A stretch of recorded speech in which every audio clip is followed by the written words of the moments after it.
people have been criticising Extinction Rebellion, and they've got two criticisms which are sort of related. Why are you disturbing people? And in particular, why are you disrupting the general public? So I'm going to have like a stab at, dealing with these two questions.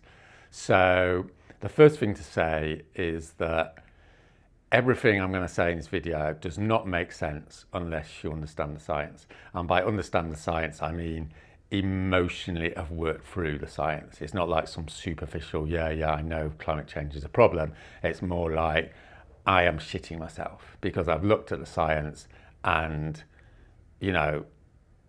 the Arctic's melting, it's melting, which means it's melting, and the weather's going to be getting even more chaotic. There's going to be mass starvation in a matter of years. And it's fucking scary, right? So there's an emergency. So it's really important when I'm trundling through everything in this video, you just bear in mind how serious this is. It's off the scale. So this sort of leads us on to the primary proposition, which is means and ends. So this is like a traditional sort of issue in moral philosophy, as it were, but a big political issue. And one of the things that influenced me was a guy called Alwinsky. I probably can't pronounce his name because I'm rubbish on names. But anyways, this guy, check him out. He wrote Rules for Radicals. And he was like probably the most famous agitator, community organizer in the States in the 20th century. And he had this great point, which is if you don't like the means, it's probably because you don't think the end is that important. In other words, if you think the end is really important, then it justifies the means. And anyone who disagrees with that probably is lying to themselves, in my humble opinion, because we all do things which are tricky in order to stop even more tricky things from happening. So the classic example, of course, is shouting fire in a theatre. Okay, so, the theatre's going to burn down, everyone's going to die, everyone's watching the play, they're having a nice time, they don't want to be disturbed, but there's a fire, there's a fire, so you're justified on shouting fire. Everyone gets very upset because they want to carry on watching the play, and why not? It's nice, but afterwards they're going to thank you because you saved their lives. Okay, so there's a number of variations on this example. There's other examples. There's like an alcoholic, the alcoholic's going to die, that's an objective situation. Do you or do you not take away the alcohol? Well, arguably and almost definitely you should, right? Because the person isn't in their right mind. I've got this little analogy of putting water into a bath. You've got the baby in the bath, you put the nice warm water into the bath. That's great up to a certain point, and then it becomes a bit tricky because the baby can't breathe. And then if you put too much water in, you're going to kill the baby. So this is sort of interesting because a small amount of the act is good. Everyone likes to give a bath to the baby. So this is a little bit like fossil fuels, whether you like it or not. Fossil fuels have done great things for society. They've enabled us to get out of poverty, all the rest of it. But there's too much of a good thing. And there's so much of a good thing that it actually kills you. So this is like a virtue turning into a vice. So this is what we're dealing with climate change is we're not dealing with something fundamentally different in the human experience. We all know this. And we know it in our personal lives when, you're doing something that's shit, it, everyone else knows it, and then someone challenges you. You really hate being challenged, but afterwards you go, well, yeah, that was fair enough. So that's the primary justification for creating disruption in society. So then the next issue is why disrupt the general public or do actions that happen to disrupt the general public, okay? So that's the general principle. But then there's this specific problem or criticism XR has received, which is why disrupt the general public or why specifically do that? So what people need to understand, I guess, is Extinction Rebellion was set up out of a realization of a total failure of climate change activism and lobbying over the last 30 years. So since 1990, carbon emissions have gone up by 60%, right? This is beyond catastrophic. So we've got to be honest with ourselves and go, maybe the fundamental things we were doing weren't working, okay? And one of the fundamental things, one of the fundamental dogmas is to go and protest about a particular issue. And the logic is, those bad guys are doing something bad, we go and stop them. It's an oil company or, a coal station or some corporate situation, right?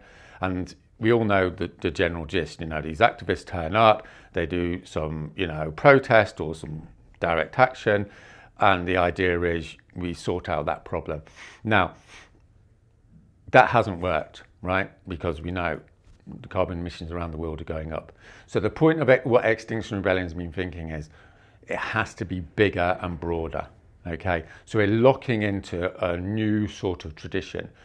The sort of approach we've had for 30 years is the subliminal message is there's a problem over there, these people are going to sort it out, this doesn't involve the general public. When the general public sees it on telly, the general public is sort of going, that's them again, doing that to them.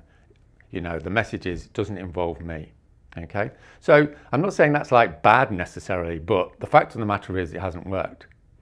And so there's this new approach which connects with an older radical tradition. And that's based upon the notion of what it means to live in a democratic society. And as we all know, one of the fundamental things about living in a democratic society is you have rights. But the old idea is you have rights and obligations and duties. And your obligation and duty of living in a democratic society is to maintain the democracy, maintain your liberty, and maintain the sanity of that society, okay? So if we look upon if we move away from the idea that lots of individuals there's just individuals in society and they consume and they decide to get involved in activism or not, and it's a consumer sort of choice, then none of this makes sense. But what we're proposing here is that there's a different way of looking at it, and this is that there's something called the social body, which is we're all actually connected, and we're connected by bonds of community and love, in so much as we all are here to seek each other's well-being. And this is a moral principle, but it's also like a political principle, that we have this interconnectedness. Now, if we take it back to a sort of family situation, when you love someone, that means you're not indifferent. And this is the critical thing. Indifference is incompatible with love. So if someone you love is doing something terrible, you enact that love by disrupting them, okay? You're doing something stupid, I'm going to stop you from doing that. And afterwards they'll thank you, as we've just established, right? So everyone sort of knows that. So this older idea about society is that the general public is not some sort of innocent bystander.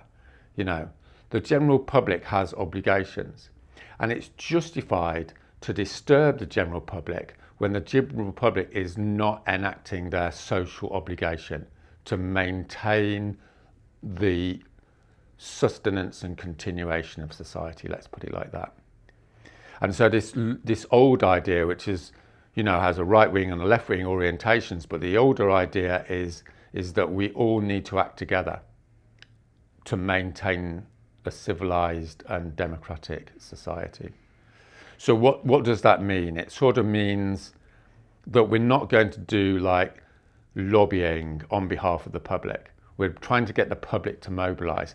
And the idea that you do, lobbying or direct action doesn't involve the general public. There's something slightly elitist about it. It's a bit like, we don't need to disturb people. Or there's something slightly patronizing about it, that people aren't able to be involved in a moral debate about their collective future. And there's sort of similar idea with religion in the 19th century, these things called the Great Awakenings. And it was people went around different villages and towns and basically reminded people of their sins, as it were. And, you know, we had this like national nervous breakdown because everyone knows they're a bit of a shit a lot of the time. And if you go back to those times, it was like a way of dealing with that was through redemption and through people coming together and admitting their failure and through that becoming better people. Now, I'm not necessarily saying that was good or bad, but you can see the dynamic, which is we're actually all moral beings and we actually all do feel guilt and we do want to be good. And if people enable us to do that or challenge that, that's part of being in a human community. So I think what's happening with climate change now is we're making this transition where people are realizing this is not an old style neoliberal little issue, let the politicians sort it out, right? That's failed. So let's try this older tradition of saying to the general public, yes, we are disturbing you. Yes, you are having inconvenience because we believe you need to fulfill your obligations. And I think one of the ways in which that's sort of showing itself is the sort of like signs, and I think this will increase massively over the next 2 years, of a sort of nervous breakdown in the social body. That people are talking to each other and thinking about it at night and what have you, you know, and crying about it on their own. You know, this terrible thing that's going to happen. And I just heard this morning, you know, this person in Extinction Rebellion talked to this politician everyone knows, right? I'm not going to say who it is. and this Extinction Rebellion person, you know, reminded them that basically we're looking at the extinction of the human race. We're looking at the destruction of the British nation. And this is not an issue of politics. And this politician went red. The politician went red in the face and banged on the table. Why is that? Because they sort of know it. And we're all sort of in varying degrees, like, you know, on that scale. And another sort of example, which you may want to put this in or not, is like with Martin Luther King. So people forget, when people have actually changed society for the better, everyone thinks they're heroes, right? But in the sort of drama of the moment, people hate them. And I think this is what's going to happen with Extinction Rebellion. Everyone's going to hate it because, you know, it's like disturbing our peace. And what in the, you know, 1961 or whatever, you know, Martin Luther King was the most hated man in America because everyone wanted to ignore the issue of black rights, right? Everyone had this image that they were great people and, you know, it was America and everyone's equal. And then Martin Luther King's civil rights movement comes along and says, no, no, no. You know, this is total contradiction. You know, either everyone's equal, including black people, you know, or they're not, sort of thing, you know. So over like 7 years, the whole thing swapped over. So this is basically the strategy of Extinction Rebellion. It's not like, hey, we're going to change this here and change that there. No, no, no. What we're trying to do is create a national debate, and that's going to be painful, you know. And it's irreducibly painful. We're not like sadists, you know. No one wants to do this. But it's like, it's happened before, you know, the Great Awakening, Martin Luther King, you know, the 1930s with fascism. It's like people don't want to deal with it and they're going to have to, you know, and the sooner we deal with it, the less painful it's going to be. So I just want to say a little bit about how this works because, you know, to a certain extent, the devil's in the detail. So, you know, I've said this in the videos, but the essential element here is disruption. Without disruption, there's no one's going to give you their eyeballs. You know, it's like everyone's thinking about other things. And then it has to be done openly. You know, there's no point running off afterwards. Everyone thinks you're a twat, right? If you like disturb the general public and then stand there and say, yes, this is what I've done because it's justified, because I'm a member of this society, I'm a citizen, you know, I'm a father. This is what I've got a statement to my fellow citizens. Then people are sort of respectful of it, particularly if it involves sacrifice, which it, you know, quite possibly will. You know, you say, yes, I'm prepared to get arrested. Yeah, I'm prepared to go to prison. It's not like I'm dying to do it, all right? I'm just prepared to do it because it's mad, right? You know, I'm prepared to take this sacrifice. And then people start to wake up and they go, well, what he did was really bad, but, you know, at least he's got the guts, you know, and maybe he's actually saying something because, you know, he's prepared to suffer for the cause, as you might say. And maybe this does involve me after all. And then the other thing is like respectfulness, you know, like there's no point saying, you know, British people are twats, right? That's not the plan, right? It's more like saying there's natural consequences, you know. I'm not here to judge the British public, but what I'm here to say to the British public, and what Extinction Rebellion is hoping to say to the British public, is if you ignore the messenger, you are going to suffer, period. And if you ignore it too long, then you're going to die, period. As I say, it's like going to the doctor. There's no point like shouting at the doctor. He's just showing you the facts, the physics, the biology. This is going to happen. And if you want it to stop happening, you've got to stop putting, fossil fuels, using fossil fuels. And if you want to stop that, you're going to have to rebel against the government. And it's an emergency. So the framing here, I'll say the last thing about the framing is, and this is the other major transition, is, traditionally the climate change movement has been focusing on a very small frame, like this is bad and we need to fix this, right? What we're trying to do in Extinction Rebellion, or the orientation I have, is we need to start thinking about duty and tradition and legacy. And these are things everyone sort of understands, particularly this notion of legacy. And this is what I want to finish on. And this is the fundamental challenge to the British public, to this amazing democratic body. It says this amazing history of promoting liberty, equality, and what have you, right? We've got this amazing tradition. And that's why we're not living in a dictatorship, right?